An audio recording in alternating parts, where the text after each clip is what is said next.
shining. Then what happened? Then our whole hell broke loose, if I can use that word.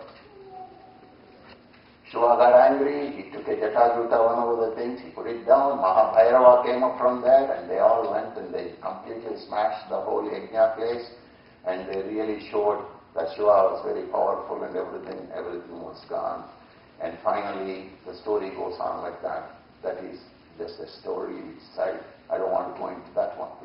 I want to go into the next one. The soul of Parvati, what happened to it? It was burnt and she went back to the energy source. And so, few days later, there was another problem which came up to the earth with Mahishasura. Mahishasura was a demon which no one could handle. Neither Shiva nor Vishnu, no one could handle. They had to have something which is beyond that, the power. And so they went and prayed to God and other things, and all these gods said, okay, we would have to bring in, harness that universal energy which is there. And when they harness the universal energy, they all put their complete Divya Teja all together, and they put it down onto the earth so that they can manifest an individual from it. And the individual who came out of that, there was a lady in the form of Durga came out of it. And she came out in the Maharishi Katya's area. And because she came down in Maharishi Katya's area, she was called Katyayani. Now, what is the soul? The soul traveled from there into Katyayani, came out, became a very powerful, became Kali. She did Mahishasuramardini, she did everything, and she continued. And then she dissolved herself, and after she dissolved herself, there was another problem, and they had a demon decided he was going to harass everyone, and the only person who can kill the demon was Shiva's son. Because Shiva said, his Dakshayani is gone, so I'm not going to do anything. He was always in meditation. So they got there someone, and so all of them requested gods to help them, and she was reborn, the soul was reborn as Parvati. And she was born as Himavat Putri. She was the daughter of the king of Himalayas. She was born. And after she is born, the Kali Yuga problems again started. We got love. Love is a very, very dangerous thing in Kali Yuga. And the love is so powerful, it makes people do all kinds of weird things. And Shiva was in meditation. It was the highest meditation. And when Parvati had to get married to Shiva, they didn't know what to do. They went and asked the god of love, Madana, to come and intervene.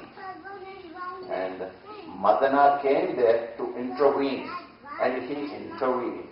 And when he intervened, then Shiva's meditation was disturbed. And Shiva opened his third eye, and she burnt Madana completely down.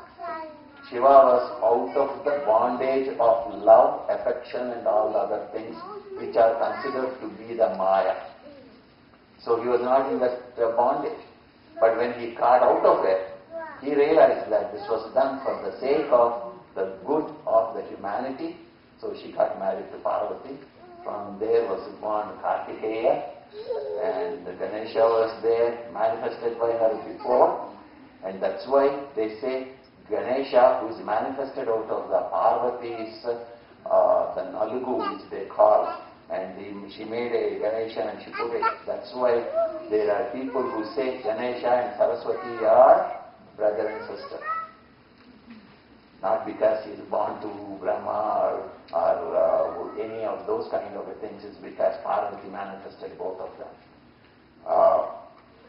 So that's where that happened. And so again, when you see, it all comes back to our regular life, what we are facing, how she was facing it. And this love. Now we come to the last story. This love of Parvati was so predominant, she went one day and closed the three eyes of Shiva. When they closed the three eyes of Shiva, suddenly there was darkness all over the world, because the three eyes represented sun, moon and fire. So when she put the arms round, because of her affection, she was doing it in jest.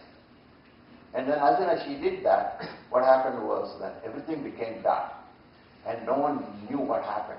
Then they all ran to Shiva. All the people, rishis and others, went to Shiva and said, please, you have to do something.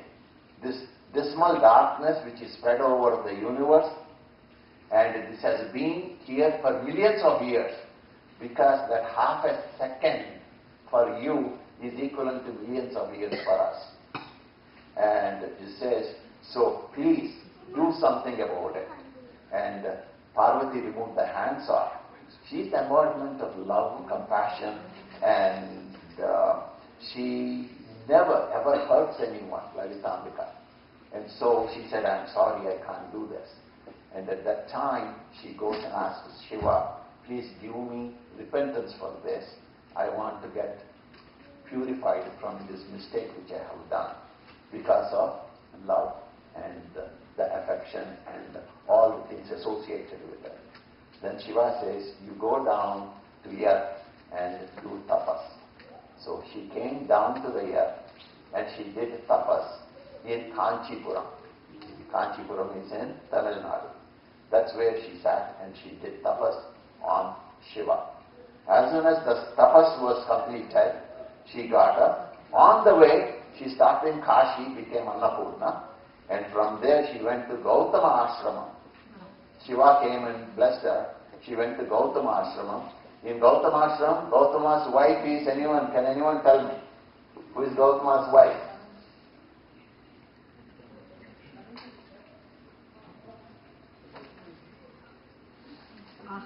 Ahalya. Gautama's wife is Ahalya. And then both of them were there, and she took Gautama as a guru. And after taking Gautama as guru, she asked him to give her Guru Dakshina to do penance on Shiva. And she did again penance on Shiva. Shiva appeared to her and she says, now I am going to give you a boon. Please ask me what boon do you want. And then she turned around and said, I cannot stay away from you anymore. I will not be able to survive without you. So please give me the opportunity to become part of you. And then when she asked her, she did the penance in Gautama Ashrama, which is there in Arunachala, in Tamil Nadu.